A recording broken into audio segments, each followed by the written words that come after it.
Pertama-tama marilah kita panjatkan puji syukur kehadirat Allah Subhanahu wa taala yang telah melimpahkan rahmat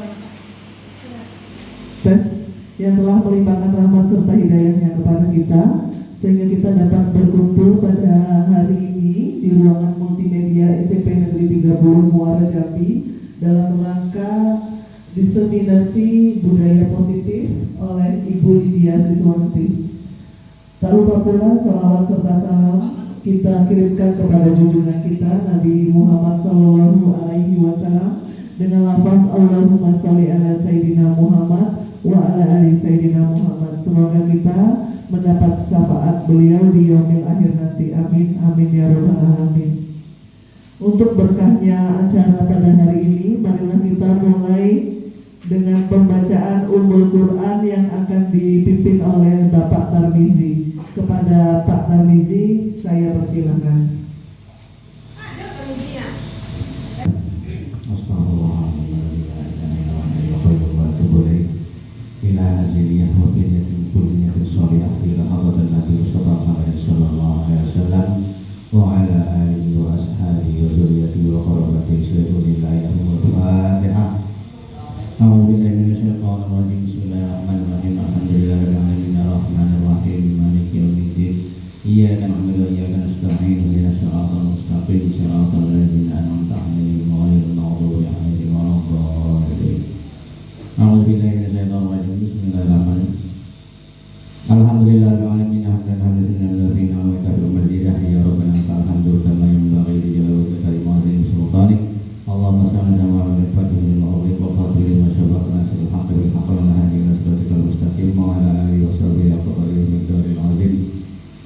Ya Allah, ya Tuhan kami, pada hari ini kami akan melaksanakan kegiatan aksi nyata diseminasi budaya positif di SMP Negeri 30 Muara Jambi. Oleh karena itu, ya Allah, berikanlah limpahkanlah kepada kami berkah dan rahmat-Mu agar acara ini terlaksana sampai dengan selesai dengan baik dan sukses. Kabulkanlah hajat kami ini, ya Allah, ya Rahman Rahim. Rabbana lana kusana wa lana lana wa ta'ala yakuna lana khasirin. Rabbana ighfir lana wa li ikhwanina alladhina sabaquna bil iman wa la taj'al fi qulubina ghillan lil ladzina amanu rabbana innaka ra'ufur rahim. Rabbana atina fid dunya hasanah wa fil akhirati hasanah wa qina adzabannar. Wa adkhilna jannata ma'al abrar ya aziz ya ghafur ya rabbal alamin. Wa sallallahu ala sayyidina Muhammadin nabiyil ummi wa ala alihi ajma'in. Subhana rabbika rabbil izzati amma yasifun wa salamun alal mursalin walhamdulillahi rabbil alamin. Assalamualaikum warahmatullahi wabarakatuh. Terima kasih saya ucapkan kepada Bapak Tarmizi yang telah membacakan doa. Baiklah, tidak memperpanjang acara pembukaan, marilah kita sama-sama mendengarkan kegiatan inti kita pada hari ini, yaitu diseminasi budaya positif yang akan disampaikan oleh Ibu Lydia Siswanti MPD. Kepada Ibu saya persilakan.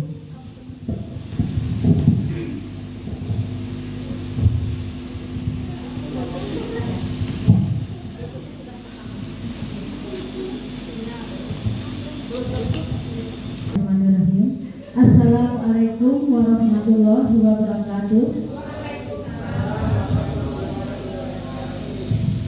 Merupakan suatu anugerah Allah Subhanahu wa taala yang telah memberikan kita kesehatan yang patut kita syukuri, sehingga pada hari ini Rabu 13 Juni 2024 12 Juni 2024 kita semua bisa berkumpul di ruangan yang penuh dengan keberkahan ini. Salawat dan salam tak lupa kita haturkan kepada Nabi kita Muhammad Sallallahu Alaihi Wasallam dengan lafaz Allahumma sholli ala Muhammad wa ala alihi Sayyidina Muhammad, yang telah membawa kita risalah kebenaran sampai hari ini, dan semoga kita mendapat manfaatnya sampai akhir zaman. Bapak Ibu, para hadirin yang saya hormati, pada hari ini saya akan memaparkan tentang materi aksi nyata guru penggerak angkatan 10, yaitu tentang budaya positif di SMP Negeri 30 Muara Jambi. Nah, sebelum kita memasuki materi, diharapkan kepada Bapak Ibu semuanya berdiri. Kita breaking dulu untuk memotivasi dan kita fokus pada materi kita. Ya, coba Bapak Ibu semuanya berdiri. Kemudian tangan, ya, silakan senyum seluas-luasnya. Bagaimana senyum bahagia saudara sampai giginya keluar, tapi jangan melihat giginya, tapi yang dilihat itu adalah mata, tapi sambil tersenyum, ya. Oke Bapak Ibu, ya silakan, ya, hitungan 3 detik, bisa dimulai. Oke.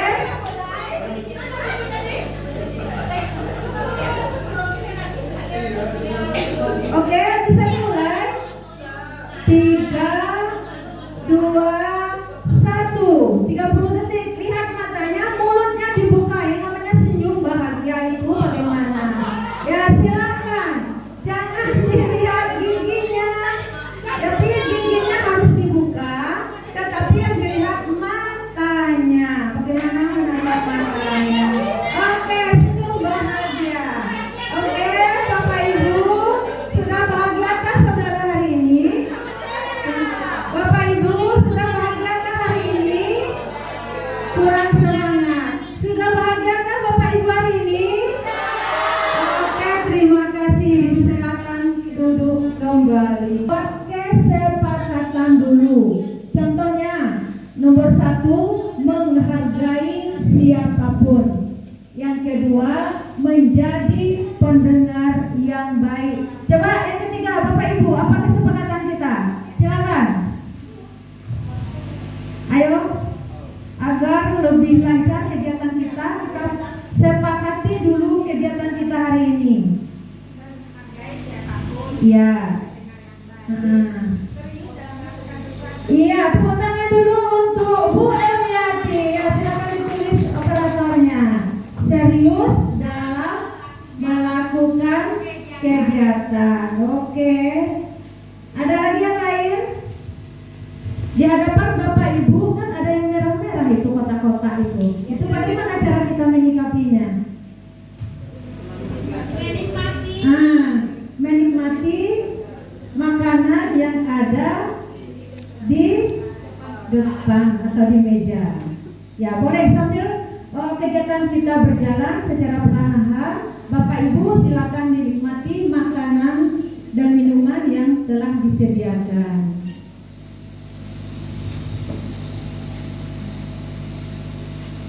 Kemudian ada lagi Bapak Ibu kesepakatannya? Ya? Iya, mantap. Tepuk tangan dulu untuk Bu Katarina. Serius tapi santai. Oke, ada lagi? Ayo dari sini, ada tak kesepakatannya? Oke, dari bapak-bapak. Ya coba Pak Chandra, kira-kira apa kesepakatan kita Pak? Oke. Bagaimana ibu-ibu? Boleh merokok? Tidak. Berarti tidak dibenarkan merokok di dalam ruangan. Yang terakhir. Kalau yang terakhir itu dari saya, tidak boleh keluar masuk pada saat kegiatan. Jadi kita mengikuti kegiatan sampai selesai. Oke? Deal? Oke. Dah operator? Next. Ikuti kegiatan, menikmati snack yang telah disediakan, serius tapi santai, tidak merokok dalam ruangan, tidak diperbolehkan keluar masuk selama kegiatan. Oke, deal? Deal. Oke, kita lanjutkan. Nah, sekarang pertanyaannya, yes or no ya. 1. Apakah Bapak dan Ibu setuju pemberian hukuman dapat mendisiplinkan siswa? Bagaimana Bapak Ibu, setuju apa tidak? Sekarang yes or no? Iya. Yang yes siapa yes? Apakah Bapak dan Ibu setuju pemberian hukuman dapat mendisiplinkan siswa? Yang yes boleh tunjuk tangan. Ya, 2 orang ya, Bapak Tarmizi dan Pak Chandra. Kemudian yang no? Iya.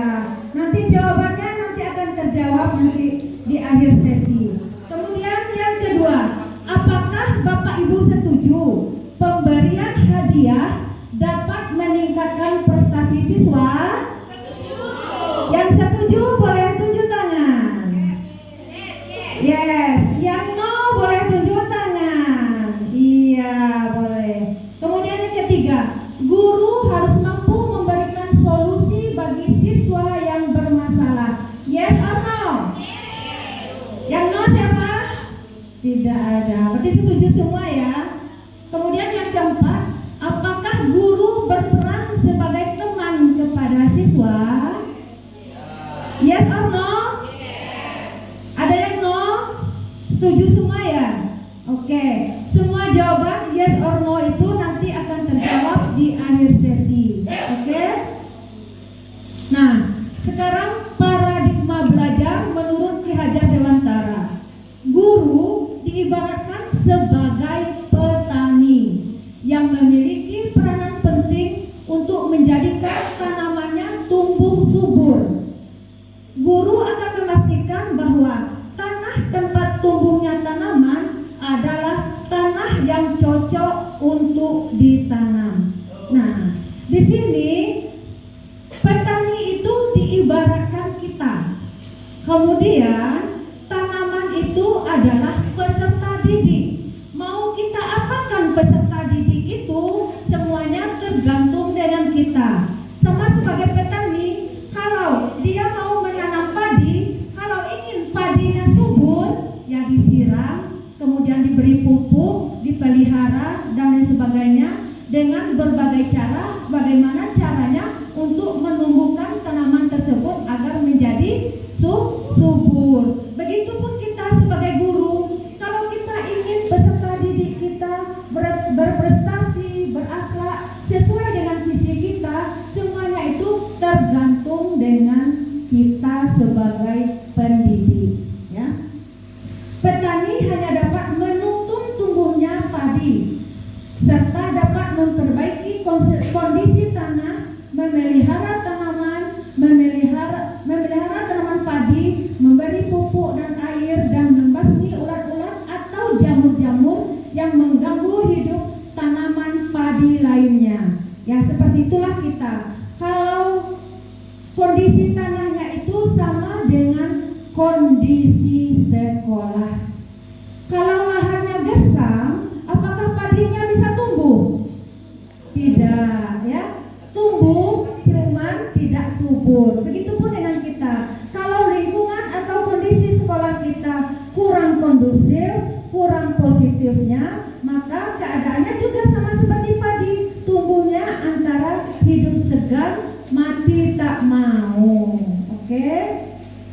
Nah, dengan demikian, salah satu tanggung jawab seorang guru adalah bagaimana menciptakan lingkungan positif yang terdiri dari warga sekolah yang saling mendukung, saling belajar, saling bekerja sama, sehingga terciptalah kebiasaan-kebiasaan baik. Dari kebiasaan baik itu akan tumbuh menjadi karakter-karakter baik warga sekolah, dan pada akhirnya karakter-karakter dari kebiasaan-kebiasaan baik akan membentuk suatu budaya positif. Nah, artinya apa di sini? Itu dimulai dari lingkungan sekolah untuk mendapatkan siswa-siswa kita yang berkarakter. Nah, sekarang kita bertanya, apa itu sebenarnya budaya positif? Nah, budaya positif adalah nilai-nilai keyakinan dan kebiasaan di sekolah yang berpihak pada murid agar dapat berkembang menjadi pribadi yang kritis, penuh hormat dan tanggung jawab. Nah, itu budaya positif. Sekarang pertanyaan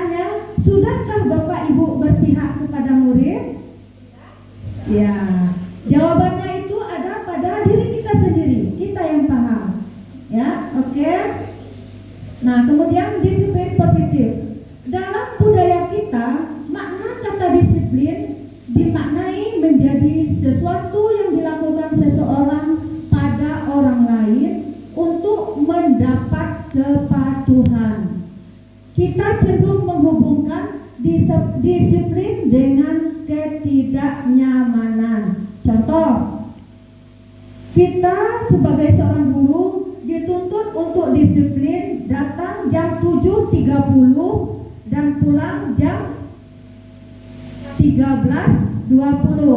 Nah, kemudian kita datangnya terlambat. Nah, itu artinya apa? Kita merasa tidak nyaman dengan adanya disiplin tadi. Nah, sebagai pendidik, tujuan kita adalah menciptakan anak-anak yang memiliki disiplin diri sehingga mereka bisa berperilaku dengan mengacu pada nilai-nilai kebajikan universal dan memiliki motivasi intrinsik bukan ekstrinsik. Artinya apa? Dimulai dari diri sendiri, intrinsik. Dengan adanya kebajikan universal dan nilai intrinsik pada diri sendiri, maka muncullah budaya atau disiplin positif tadi. Nah, disiplin positif itu merupakan salah satu penerapan disiplin yang bertujuan untuk menumbuhkan kesadaran dan memberdayakan anak untuk melakukan sesuatu tanpa ada ancaman atau hukuman. Nah, kira-kira nih selama ini kita melakukan disiplin kepada anak, kita mengancam, apakah atau kita memberi hukuman baru anak-anak mau melakukan sesuatu. Contoh, anak tidak membuat PR di sekolah, di kelas pada saat pembelajaran kita. Nah, apa yang harus kita lakukan? Kita ancam push up 10 kali, keliling lapangan 3 kali. Nah, di situ anak-anak merasa terancam. Kalau tidak membuat PR, anak-anak merasa nanti disuruh push up, disuruh keliling lapangan. Nah, dengan adanya ancaman atau hukuman seperti itu, anak-anak terpaksa membuat PR. Tetapi di sini pembelajaran kita bagaimana kita membangkitkan motivasi anak dimulai dari intrinsik diri sendiri atau kesadaran dari anak tersebut. Nah, kemudian ini disiplin positif lebih ke arah disiplin diri yang dapat mengontrol diri dalam melakukan segala tindakan. Kemudian disiplin diri dapat membuat murid memahami dan menyadari berdasarkan motivasi internal, bukan akibat paksaan, pujian ataupun hukuman. Artinya di sini kita mengharapkan peserta didik melakukan sesuatu itu dalam berdasarkan motivasi dari dalam diri sendiri, bukan kita paksakan kamu harus membuat PR ya, kalau tidak nanti kamu dihukum, kamu nanti membawa spidol, nanti kamu lari lapangan 3 kali lapangan basket. Nah, dengan adanya ancaman seperti itu, anak melakukan sesuatu dengan terpaksa, bukan dari dalam diri sendiri. Nah, dengan adanya budaya positif dan disiplin positif tadi, maka karakter yang kita harapkan yaitu 6 karakter dalam profil pelajar Pancasila, yaitu beriman, bertakwa kepada Tuhan Yang Maha Esa, mandiri, berkebinekaan global, gotong royong, kreatif, dan bernalar kritis. Jadi apa yang kita harapkan, apa yang kita inginkan dengan adanya budaya positif, maka terciptalah karakter profil Pancasila yang kita harapkan. Kemudian, kenapa anak-anak kok bisa yang melakukan kesalahan dan yang melakukan apa yang tidak kita harapkan? Karena itu merupakan kebutuhan dasar manusia. Contoh, 1, bertahan hidup. Contohnya begini, anak-anak misalnya di TK, jangankan di TK, SD, SMP atau SMA, kadang-kadang anak kan ada membawa bekal. Tiba-tiba yang tidak membawa bekal dengan sembunyi-sembunyi mengambil bekal teman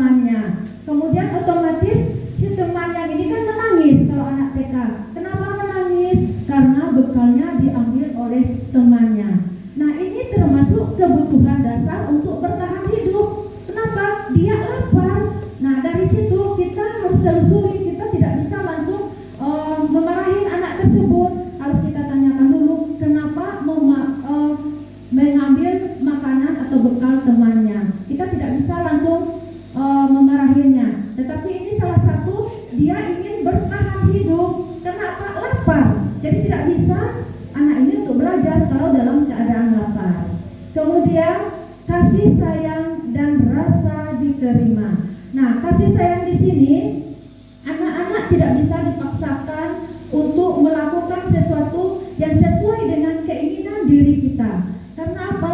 Anak-anak dibutuh kasih sayang dulu, kemudian dia merasa diterima di dalam lingkungan pembelajarannya. Terkadang mungkin ya, di antara kita mungkin tidak ada terjadi, pada saat pembelajaran kita lebih fokus kepada anak-anak yang mempunyai kreativitas yang tinggi, kemudian yang motivasi belajarnya yang tinggi, sementara yang tidak bisa terabaikan. Ya, misalnya, ya sudah, kalau kamu mau belajar, mau tidak, terserah. Sebenarnya disitulah perannya pembelajaran diferensiasi. Oke, penguasaan. Nah, penguasaan di sini ada salah satu peserta didik yang merasa di dalam kelas itu dia yang merasa berkuasa, dia hebat, dia semuanya memiliki segala sesuatu. Kenapa? Di sini karena dia termasuk kebutuhan dasar penguasaan.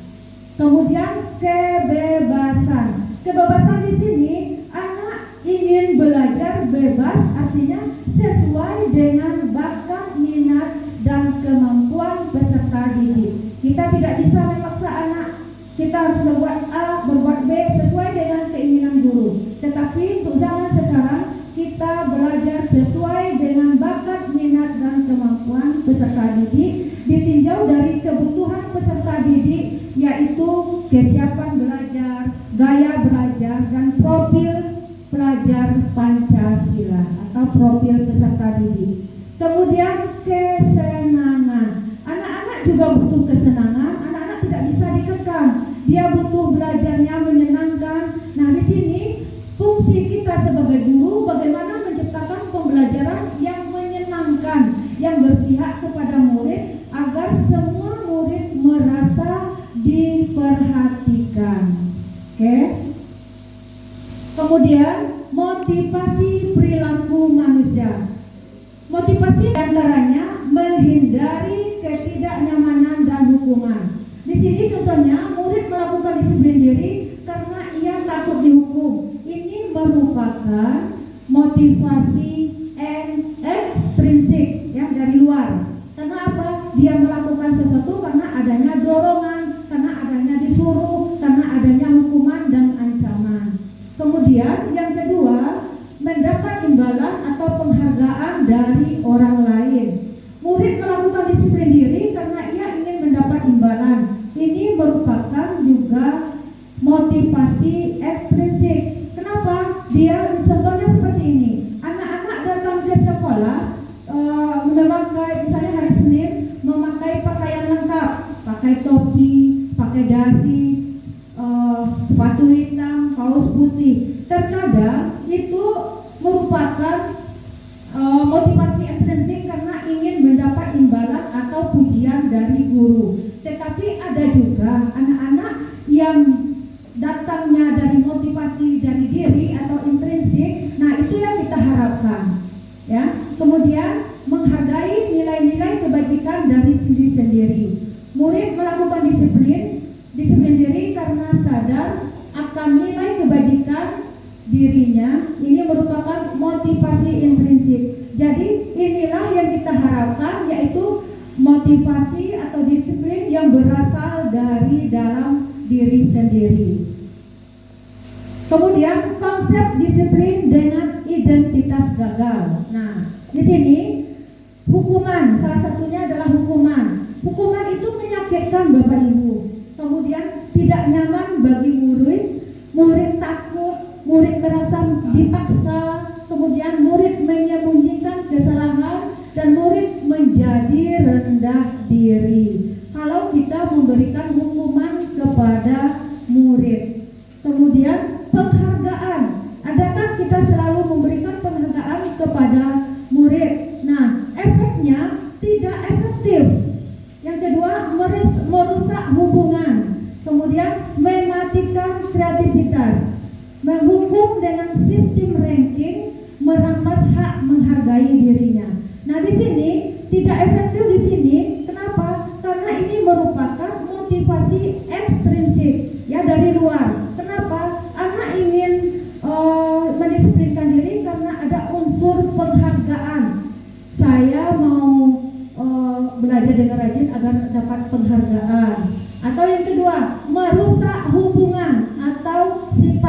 sendiri. Nah, di sini di dalam kelas anak-anak yang berprestasi kita beri hadiah. Dan dengan disebutkan semuanya ranking 1 si A, ranking 2 si B, ranking 3 si C. Apakah si F di belakang itu tidak merasa sedih? Tidak disebutkan namanya, tidak diberi kado. Sementara hadiah itu dari uang kas. Dia juga ikut sumbangsi di situ.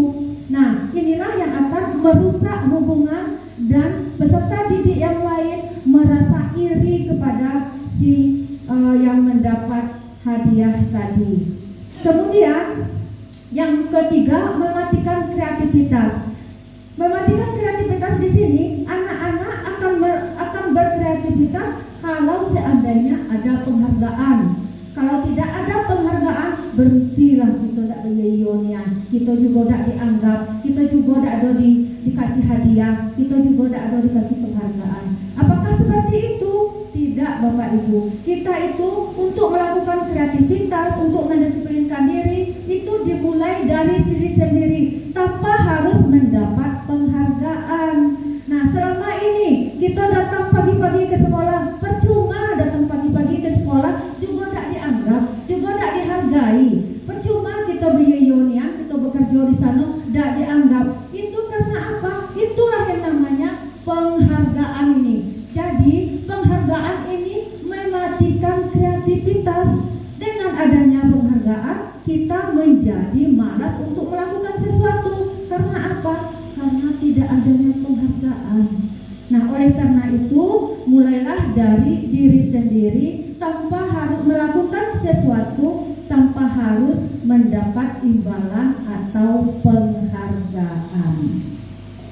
Kemudian merampas hak menghargai dirinya. Nah, di sini anak-anak mendapat juara atau dia melakukan kreativitas itu karena adanya penghargaan, itu akan merampas hak menghargai dirinya. Karena apa? Sebenarnya dia tidak ingin berkreativitas, dia tidak ingin melakukan sesuatu yang baik. Karena adanya penghargaan tadi, maka dia melakukan sesuatu. Tapi kalau tidak ada penghargaan, dia tidak akan melakukan sesuatu. Nah, inilah tugas kita, Bapak Ibu, untuk membangkitkan budaya positif di sekolah kita agar peserta didik kita melakukan sesuatu itu dimulai dari diri sendiri atau intrinsik, ya. Nah, konsep disiplin dengan identitas sukses. Kalau tadi identitas gagal yang termasuk hukuman dan penghargaan.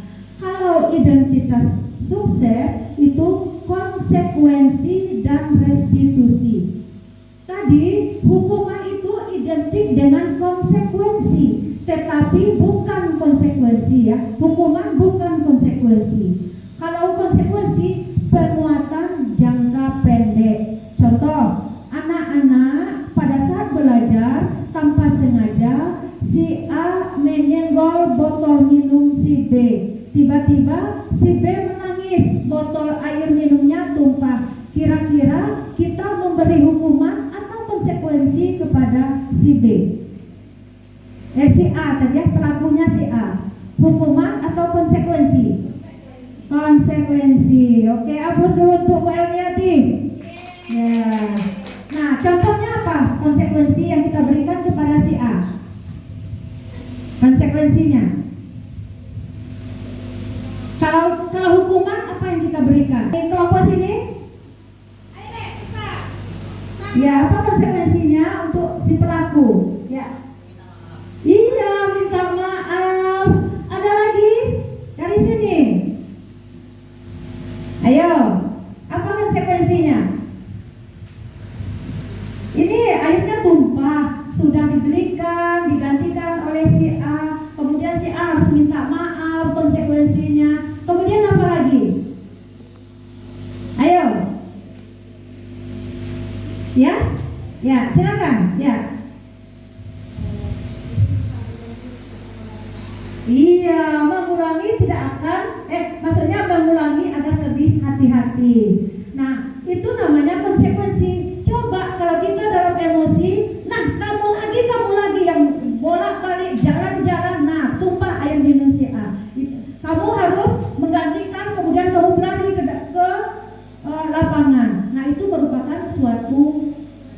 hukuman. Tetapi kalau konsekuensi, anak-anak merasa dihargai. Jadi dia tidak merasa kecil hati dia kalau dia merasa salah. Jadi anak tidak merasa bersalah, tetapi dia akan lebih hati-hati dalam bertindak. Kemudian perlu monitoring berkelanjutan. Nah, di sini yang memonitoring kelanjutan itu adalah kita sebagai pendidik. Kita akan melihat perkembangan peserta didik untuk kedepannya bagaimana. Kemudian stimulus atau respon, murid menghormati peraturan, kemudian kehilangan waktu untuk merenungi kesalahan. Nah, di sini karena merupakan konsekuensi, jadi kita harus memikirkan waktu bagaimana caranya untuk membuat suatu konsekuensi seandainya peserta didik melakukan suatu tindakan yang tidak kita sukai begitu. Kemudian restitusi. Nah, restitusi ini Bapak Ibu, saya juga baru tahu yang namanya restitusi setelah mengikuti kegiatan pelatihan guru penggerak. Ternyata restitusi itu yaitu salah satunya murid bertanggung jawab untuk perilakunya. Nah, salah satu tadi contohnya dia air tumpah tadi, dia bertanggung jawab atas kesalahan atau tindakan yang dilakukannya. Kemudian fokus pada pemecahan masalah jangka panjang. Artinya apa? Pemecahan masalah jangan hanya sampai di sini saja. Udah baru sekali dan melakukan konsekuensinya, kemudian besok berlaku lagi, besoknya berlaku lagi. Tapi maunya kita berkelanjutan jangka panjang. Kemudian murid menghormati dirinya dan orang lain.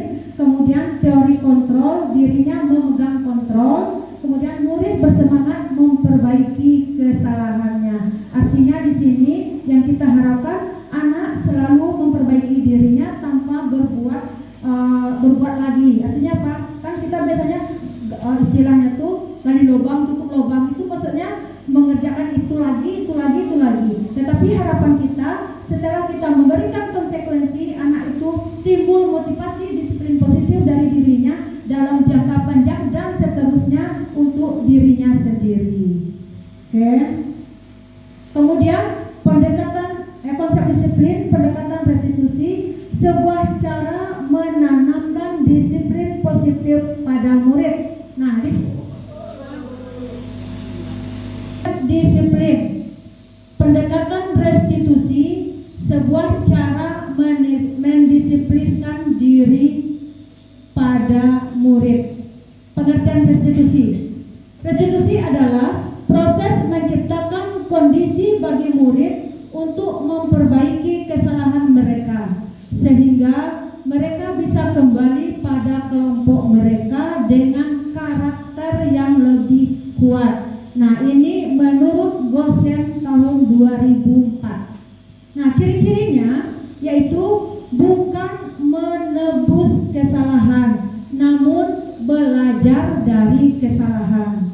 Kemudian memperbaiki hubungan, menuntun untuk melihat ke dalam diri, mencari kebutuhan dasar yang mendasari tindakan, fokus pada karakter bukan tindakan, menguatkan dan fokus pada solusi. Jadi restitusi ini kita tidak menghukum atau memantau peserta didik, tetapi kita mencari solusi ya. Nah, kemudian konsep disiplin, pendekatan restitusi, sebuah cara menanamkan disiplin pada murid. Tadi sudah. Nah, ini salah satu contoh video tentang penghukum, guru sebagai penghukum.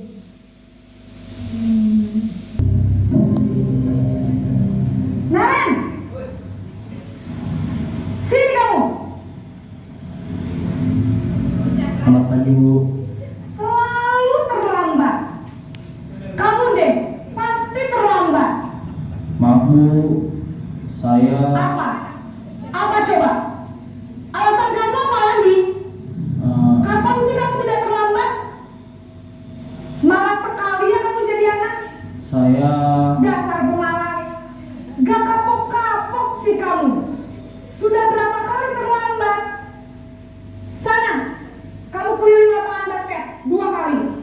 Kenapa saya harus ke lapangan basket, Bu? Kenapa?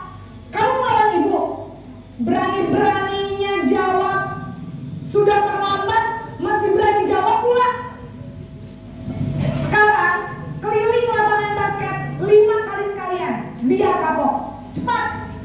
Pergi sana ke lapangan basket.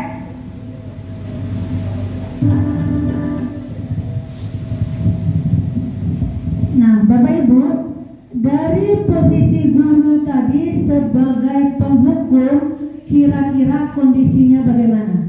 Kondisi gurunya dulu. Ayo Bapak Ibu. Marah-marah, kemudian emosi, ya kan? Masa datang terlambat, terus kan? Tiba-tiba yang guru piket, kamu datang terlambat, kamu lagi. Kan biasa kan seperti itu. Apakah kita ada yang merasa seperti itu? Nah, kira-kira kondisinya bagaimana? Ya, nih. Nah, posisi penghukum menghardik, menunjuk-nunjuk, membentak. Kemudian hukuman verbal atau fisik. Nah, hukuman verbal atau fisik itu kita menyuruh anak berlari lapangan basket tadi sampai 3 kali, ya. Dampak posisi hukum bagi peserta didik. Nah, dampaknya, jadi kalau kita posisi kita sebagai penghukum, dampaknya ini murid menjadi pendendam. Walaupun di depan kita senyum-senyum, bu, coba lihat di jalan, bu, dak dia, pak, dak, negur dak kita. Nah, di situ kita bisa melihat peserta didik itu pendendam atau tidak karena posisi penghukum tadi. Kemudian tidak menyukai guru atau mata pelajaran yang diampu. Kalau peserta didik tidak menyukai guru atau mata pelajaran yang diampu, bagaimana kita ingin menjadi guru yang dirindukan murid? Bagaimana kita ingin menciptakan pembelajaran yang menyenangkan sementara anak tidak menyukai guru atau mata pelajaran yang kita ampu? Itu dikarenakan posisi kontrol guru sebagai penghukum. Ya, oke, kita lanjutkan posisi kita.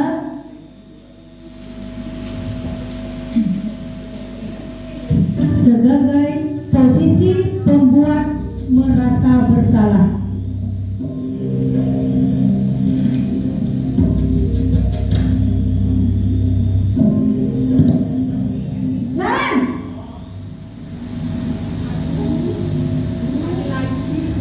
Selamat pagi, Bu. Naren, kamu kenapa terlambat lagi, nak? Ya Tuhan, Naren, kamu senang ya bikin ibu susah ya? Kalau kamu terlambat lagi, nanti ibu yang ditegur bapak kepala sekolah, nak. Disangka ibu tidak bisa membina kamu. Duh, gimana ini? Maaf, Bu. Duh, Gusti Naren, kamu suka ya kalau ibu ditegur bapak kepala sekolah? Terus, sekarang ibu harus tulis apa yang di buku absen? Ini kamu sudah sering terlambat loh. Ibu harus apa coba? Maaf, Bu. Maaf sekali. Ya sudah, lain kali jangan bikin ibu susah lagi ya, nak ya. Ibu tidak akan kuat lagi kalau kamu begini terus. Bisa jantungan kalau ibu tegur bapak kepala sekolah. Sana cepat ke kelas. Maaf ya, Bu. Maaf sekali. Nah, di sini anak-anak merasa bersalah dengan tindakan kita sebagai guru membuat anak merasa bersalah. Ya kan? Aduh nak, yang sering mungkin ya yang sering kita lakukan, kok kamu terus seperti itu? Sudah ibu ajarin berkali-kali kok tak bisa-bisa. Ada apa dengan kamu nak? Kan banyak seperti itu. Yang mudah-mudahan kita di sini tidak ya. Nah, kira-kira kondisi membuat anak merasa bersalah itu bagaimana? Kondisi kita. Ayo Bapak Ibu, Pak Jo. Ya, selamat saya Iba ya. Iya, lihat saja. Oke. Pak Chandra? Kalau selalu beli saya mau Iba.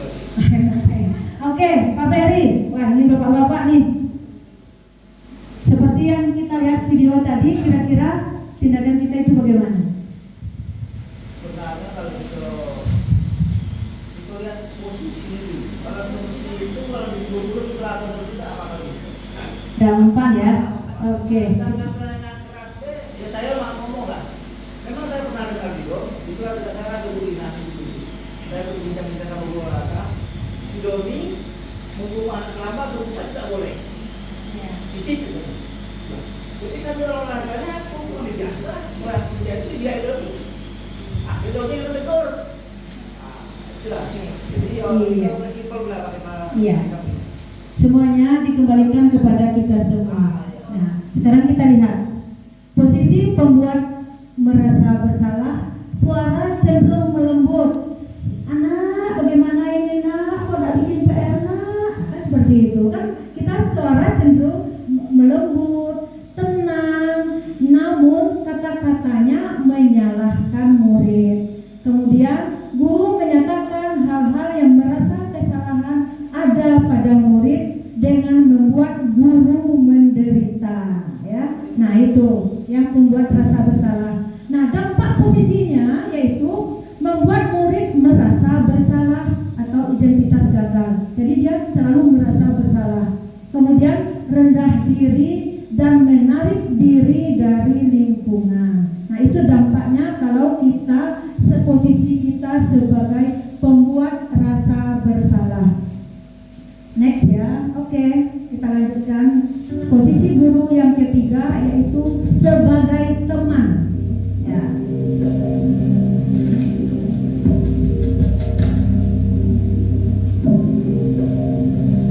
Naren,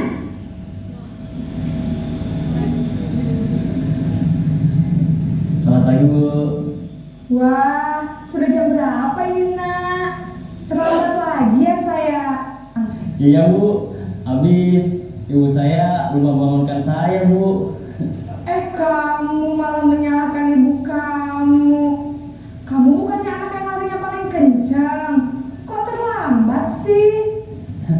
Iya Bu, saya memang terlambat bangun tadi. Jadi biarpun saya lari kencang, tetap gak kekejar Bu. Ya sudah sana, nanti lain kali larinya lebih kencang lagi ya. Biar gak terlambat lagi. Bikin seneng ibu, demi ibu. Bisa kan? Bisa lah Bu. Ya sudah sana masuk kelas. Ibu beresin urusan absen kamu. Kamu ini ada-ada saja. Oke, dari posisi guru sebagai teman, kira-kira kondisi gurunya seperti apa? Ayo, Bapak Ibu. Pendekatan yang baik. Ada lagi, Mem? Sebagai teman.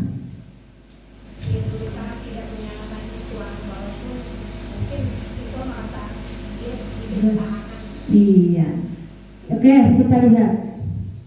Jadi posisi teman itu suara gurunya akan ramah, cenderung bersenda gurau untuk menghangatkan suasana. Dampak posisi teman itu murid akan bergantung pada satu orang, faktor ketergantungan. Kalau posisi guru, dia akan senang kepada satu orang guru yang merasa temannya, sementara guru yang lain tidak. Kenapa? Guru yang satu itulah yang merasa mengerti akan dia, memahami dia. Nah, jadi dia ketergantungan pada satu orang guru. Kemudian murid tidak mandiri dan tidak bisa berpikir untuk dirinya sendiri. Kenapa? Karena di sini dia kan tergantung kepada guru. Apapun yang dia lakukan, guru tersebut selalu membela dia karena merasa berteman atau bestie tadi. Ya. Kemudian kita lanjutkan posisi yang kelima yaitu sebagai manajer. Pemantau. Yang keempat ini pemantau.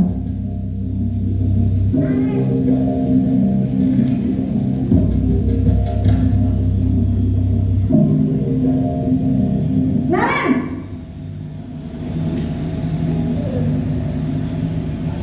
Selamat pagi Bu.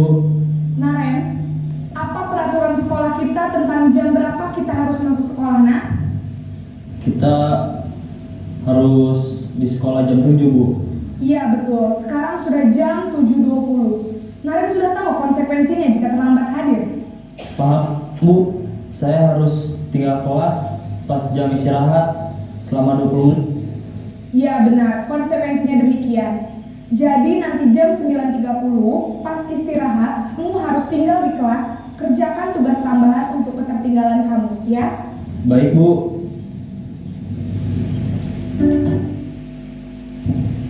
Oke, sekarang posisi guru sebagai pemantau. Kira-kira kondisinya seperti apa?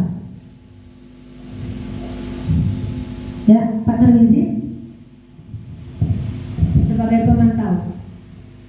Posisi pemantau. Seorang pemantau bersuara datar, tidak emosional, tidak bersenda gurau ataupun menggunakan suara tinggi. Bedakan dengan penghukum tadi suaranya tinggi. Kalau yang sebagai teman tadi bersenda gurau. Nah, kemudian terciptanya identitas diri positif atau berhasil. Karena tadi ada menggunakan kata konsekuensi. Kemudian pemantau perlu senantiasa memantau pada saat murid diberikan sanksi pada guru, maka guru pun harus selalu mengawasi.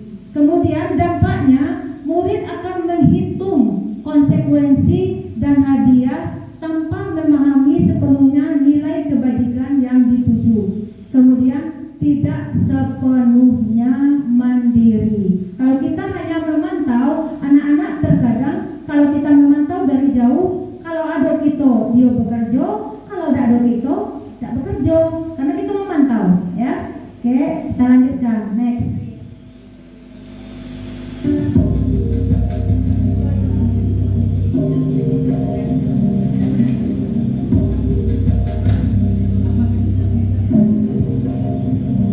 Naren!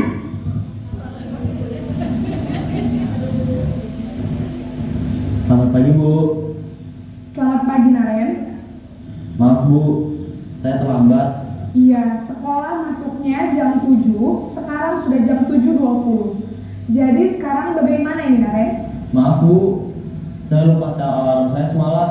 Baiklah, menurut kamu, keyakinan sekolah yang mana yang perlu kamu tingkatkan? Menghargai diri sendiri dan orang lain mungkin ya Bu. Setuju. Jadi, apakah Naren meyakini prinsip saling menghormati tersebut? Iya Bu, saya meyakininya. Apakah Naren bersedia memperbaiki masalah keterlambatan ini? Ya. Bagaimana kamu akan perbaiki masalah keterlambatan ini? Saya akan coba untuk tidak lupa menyetel alarm saya Bu. Baik, kalau Naren lupa menyetel alarm di rumah, ada orang yang kira-kira bisa bantu mengingatkan tidak? Ada Bu, kakak saya, Kak Emma. Ada lagi selain Kak Emma? Selain Kak Emma, ada ibu saya. Baik, jadi yang mengingatkan Naren adalah Kak Emma dan ibu kamu ya? Kira-kira akan mulai set alarm kapan nih Naren? Setelah pulang sekolah, akan segera saya lakukan. Baik, jadi Naren akan setel alarm untuk bangun besok pagi dan akan diingatkan oleh kakak dan ibunda Naren ya. Ada lagi yang mungkin perlu dilakukan Naren agar tidak terlambat bangun lagi? Tidak ada Bu. Baik Naren, terima kasih untuk kerjasama kamu. Sekarang kamu perlu kembali ke kelas untuk belajar. Baik Bu, terima kasih. Oke, dari pemaparan ini yang terakhir yaitu posisi guru sebagai manajer ya tadi. Nah, kira-kira menurut Bapak Ibu bagaimana sikap guru sebagai manajer? Ya, coba Bapak Ibu ada yang berpendapat? Dari mana kondisinya? Ya, silakan. Menurut saya, guru mengarahkan siswa untuk mencari solusi bagi permasalahannya sendiri.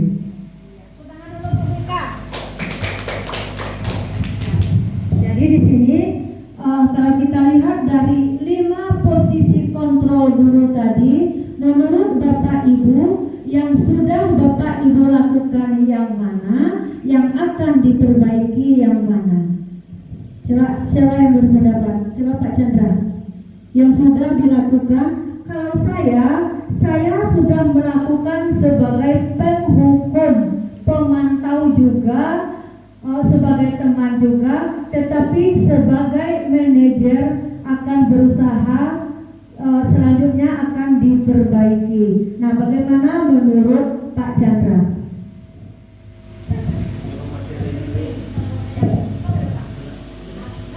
Dari 5 video itu, saya tidak menafikan bahwa kita juga manusia, ada saat kita emosi.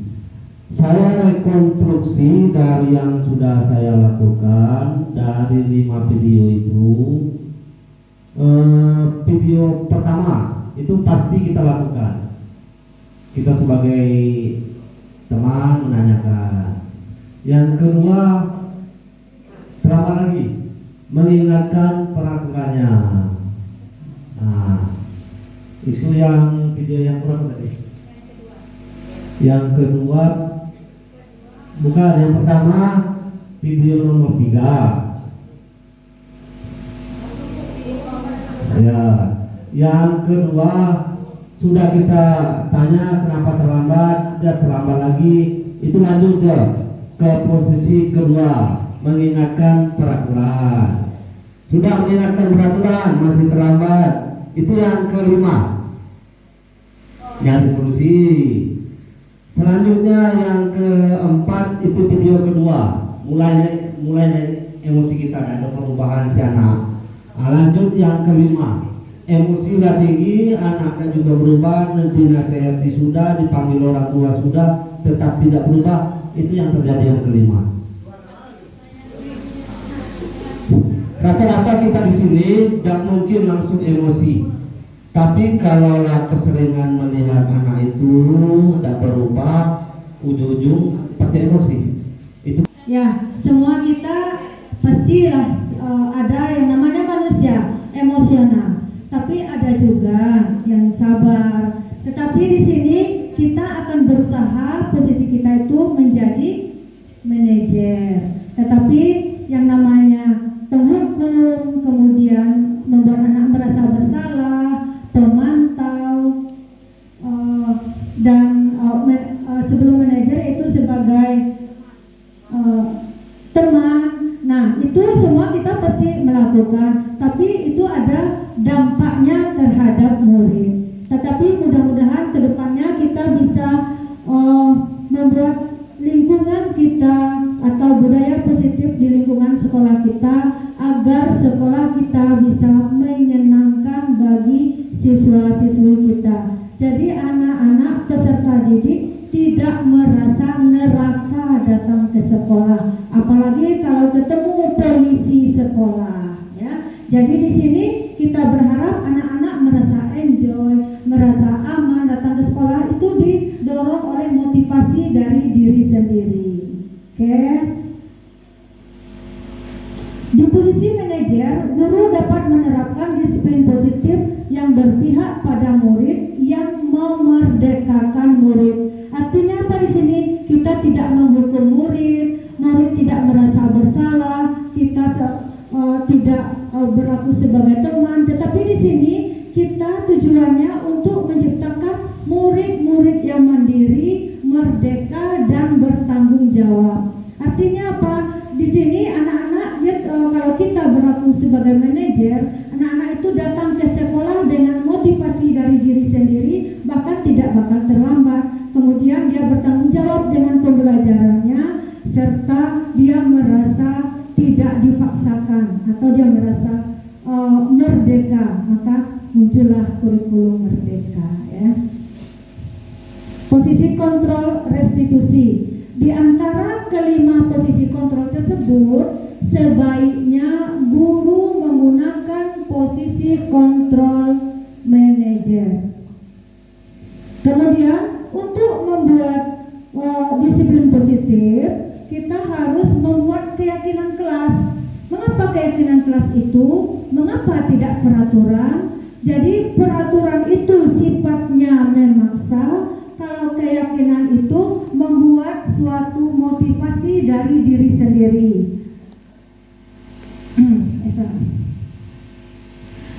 Contohnya, mengapa kita memiliki peraturan tentang penggunaan helm pada saat mengendarai roda 2 atau motor?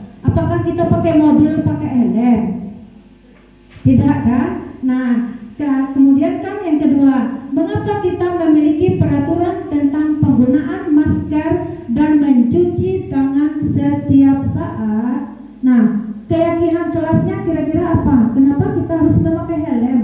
Tidak usah pakai helm. Ayo, kita pakai helm untuk apa? Iya, jadi keyakinan kelasnya itu untuk keselamatan, kan untuk diri kita, bukan untuk orang lain. Kalau ibu-ibu ditutup dengan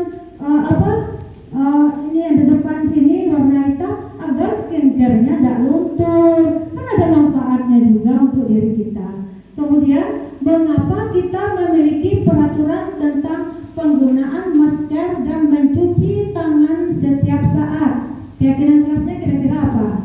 Agar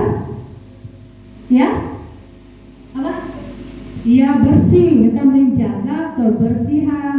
Ya, tidak perlu kita diatur-atur. Kita harus mempunyai keyakinan kelas. Kita yakin dengan mencuci tangan, dengan memakai masker, kita menjaga kebersihan. Ya.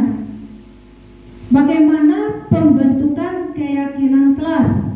Lebih abstrak dari peraturan. Jadi keyakinan kelas itu tidak nampak.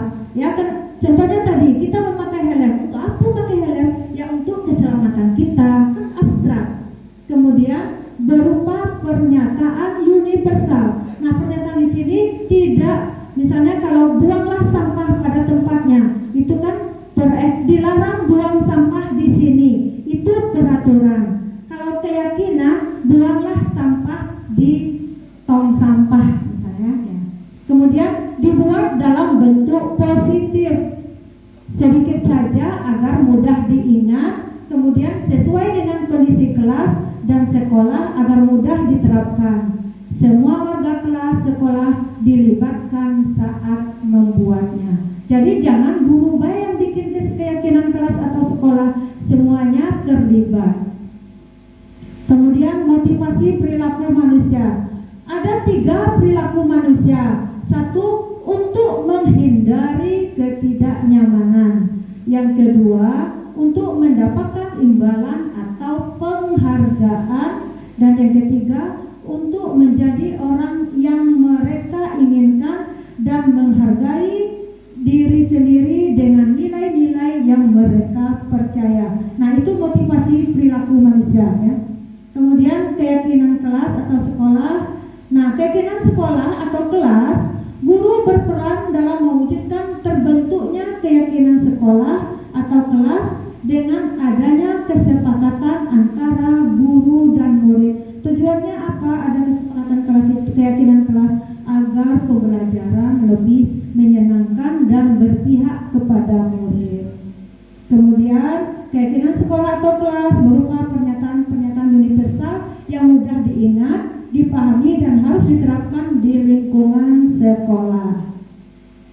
Ice breaking. Oke, Bapak Ibu, nampaknya semuanya udah lesu, sudah mencapai jam 10.30 ya. Semuanya berdiri. Ayo Bapak Ibu.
membuat kesalahan, kita tidak harus menghukum, ya, tetapi ada yang namanya tahapan segitiga restitusi. 1. Menstabilkan identitas.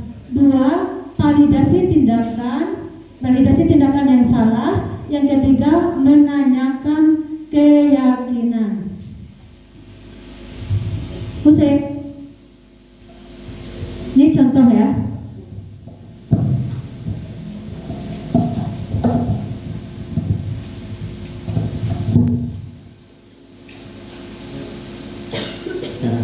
Iya Pak. Sudah lama nggak ketemu saya? Kenapa hari ini ada di sini? Kesel Pak, kesel banget. Masa aku dikatain tukang fitnah Pak? Ya aku marah lah. Aku udah dikatain mereka di depan kelas. Kesel banget. Oh begitu. Ya pasti kamu marah dan kesal. Bapak juga akan marah apabila ada guru Bapak seperti itu. Kemudian pada saat itu kamu melakukan apa? Ya saya langsung matain Eka lah Pak. Kesel banget. Saya bentak-bentak dia depan teman-teman lain. Oh begitu. Pasti kamu melakukan seperti itu karena suatu alasan tertentu kan? Iyalah, masa saya diam saja Pak? Ya saya bela diri lah. Masa saya dituduh tukang fitnah? Ya wajar lah. Mempertahankan harga diri itu sesuatu yang penting buat kamu. Untung kamu tidak bertindak lebih gegabah lagi, hanya membentak-bentak. Iya Pak. Untung saya masih bersabar dan tenang saja. Sudah gemes padahal saya pasti bela diri lah. Ya pasti ya. Tapi kamu memilih untuk tetap bertahan dan bersabar. Kamu memilih untuk tidak berbuat lebih parah lagi kan? Iya. Nah, sekarang coba kita lihat lagi tindakan kamu yang bentak-bentak Eka di kelas. Tindakan kamu itu kira-kira sesuai dengan keyakinan kelas atau prinsip kamu tidak? Enggak lah Pak. Capek Pak jadi pemarah. Jadi keyakinan atau prinsip mana yang kurang sesuai dengan keinginan kamu? Ya, saya sebenarnya sangat menghargai orang lain. Mungkin saat itu saya menjadi emosi, jadi tidak menunjukkan sikap itu. Kamu meyakini tidak? Menghargai orang lain itu penting buat kamu. Yakinlah Pak. Iya, setuju. Kita harus saling menghargai. Namun ada juga yang kita sepakati yang perlu kita jalankan apabila kita sedang marah, bukan? Ya, saya bisa lebih proaktif, mulai dengan diri sendiri. Saya bisa jadi lebih bersabar, mengambil waktu jeda untuk berpikir mau apa selanjutnya. Kira-kira kamu bersedia memperbaiki masalah ini tidak? Bersedia Pak. Kalau kamu memperbaiki masalah ini, kamu akan menjadi orang seperti apa? Saya akan menjadi orang yang bertanggung jawab kali ya Pak. Dan senantiasa proaktif. Iya, menurut kamu bagaimana rasanya menjadi orang seperti itu? Ya nyaman lah, bangga bisa bersabar dan menahan diri. Baiklah kalau begitu. Yuk kita pikirkan bagaimana memperbaiki masalah ini.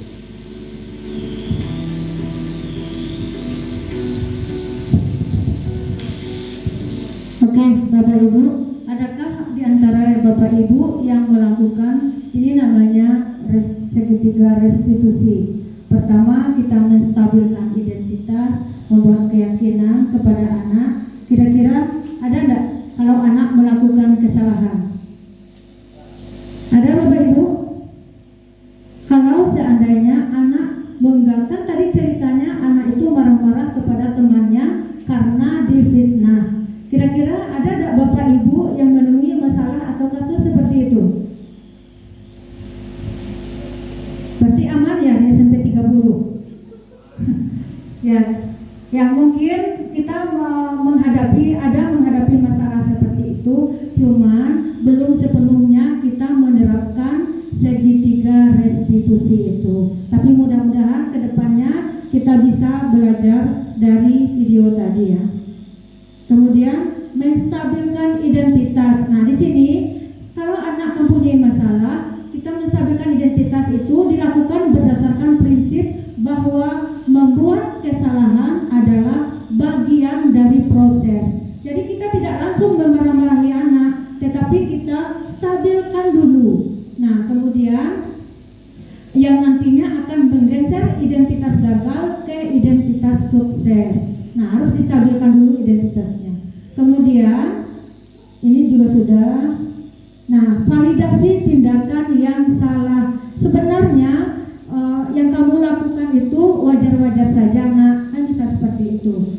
Validasi tindakan yang salah dilakukan berdasarkan prinsip bahwa setiap perilaku berupaya memenuhi suatu kebutuhan tertentu, sehingga guru atau orang tua akan bergeser dari pemikiran stimulus respon menjadi proaktif, serta akan lebih mengenali dan mengakui kebutuhan murid atau anaknya. Jadi validasi tindakan yang salah seperti itu. Kemudian yang ketiga, menanyakan keyakinan. Terkadang kan ada anak yang tidur di dalam kelas, kurang termotivasi. Nah, kita harus menanyakan apa penyebabnya mereka seperti itu, kemudian apa solusinya, dan apa tindakan yang akan dilakukan, dan kita akan memberitahukan bahwa tindakan itu adalah tindakan yang salah yang tidak akan kita ulangi lagi. Kemudian menanyakan keyakinan, nilai-nilai apa yang telah kita sepakati, kemudian kamu ingin jadi anak seperti apa yang kamu rasakan. Nah, ini salah satu menanyakan keyakinan kelas yang berpihak kepada murid.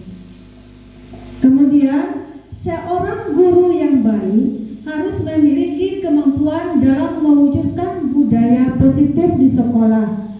Budaya positif tersebut dapat dijalankan dengan menerapkan konsep-konsep inti seperti disiplin positif atau motivasi, perilaku manusia, keyakinan sekolah, kebutuhan dasar, manusia, posisi kontrol guru, dan restitusi segitiga. Seandainya kita ingin menerapkan budaya positif, mudah-mudahan dari 6 perilaku ini bisa kita terapkan, bisa kita wujudkan atau menciptakan lingkungan yang kondusif dan menyenangkan di sekolah kita. Kemudian mudah-mudahan dengan apa yang saya sampaikan, semoga dapat menginspirasi, semoga tergerak, lekas bergerak, dan mari menggerakkan. Semoga yang kedepannya kita mendapatkan banyak peserta didik yang berbudaya positif, dan semua warga sekolah, terutama guru, pendidik dan tenaga pendidik khususnya, dan kemudian peserta didiknya juga berada dalam keadaan yang menyenangkan, sehingga kita bisa menciptakan budaya positif di sekolah. Akhir kata saya ucapkan wabillahi taufiq wal hidayah. Assalamualaikum warahmatullahi wabarakatuh. Saya kembalikan kepada moderator. Pada moderator dipersilakan.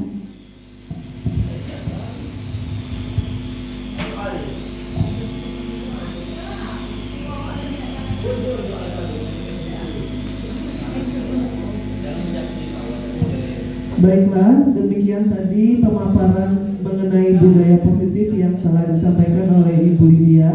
Semoga apa yang telah disampaikan oleh Ibu Lydia dapat kita petik pembelajarannya dan dapat kita terapkan nantinya di sekolah. Terima kasih untuk Bapak Ibu yang telah mendengarkan pemaparan Ibu Lydia pada hari ini.